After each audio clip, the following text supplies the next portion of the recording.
curriculum called Choose Your Voice, which I helped develop not as part of my ministry job, was around 4 key messages.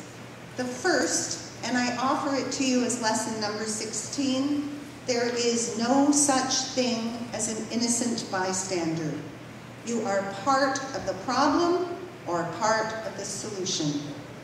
As Paulo Freire said, washing one's hand of the conflict between the powerful and the powerless means to side with the powerful, not to be neutral. No middle neutral position really exists.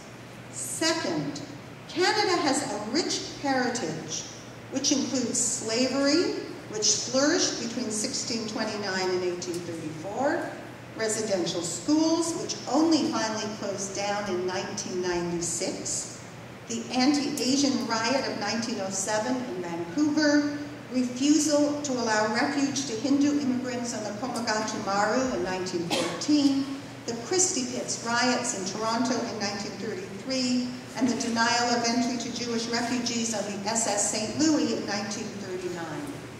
Part of our history, we don't teach it. Third, our present is still resonating with hatred. The death of Neil Stonechild in 1990, the murder of Nirmal Gill in 1998, the firebombing of a Jewish school in Montreal in 2004, an arson attack at the Pickering Mosque in the same year. The final lesson in the 4-lesson unit is that we can all choose the voice we want to have.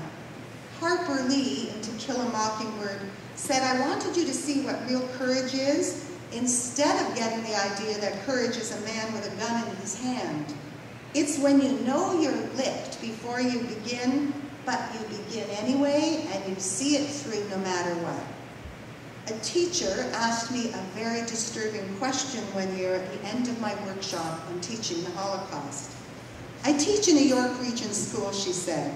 "I would like to use this unit, but if I even mention the Holocaust in this class, I'd have to deal with enormous anger." Jewish teachers in the school, which was predominantly Arabic students, had received threatening notes. Indeed, one of my cousins had received a note that made her afraid to go to work, afraid because she was Jewish. "What do I do?" this teacher said. I had no immediate answer for her there, and indeed, I have only part of the answer now. It's that elephant in the room that I want to talk about. You have, sitting in your classrooms, students from all over the world. Only months ago, some of these students might have been enemies. Real enemies, not just something that you read about in textbooks. I volunteered several times over the period of a year in Kosovo a number of years ago, right after the war there. And we had students telling us their stories and drawing pictures to share what they'd experienced. Children had seen parents murdered in front of them, had watched neighbors' homes set on fire, listened to the sound of their mothers or sisters being raped or tortured. Today, those students may be in your classroom, sitting next to a student whose parent was the one doing the torturing. That's real.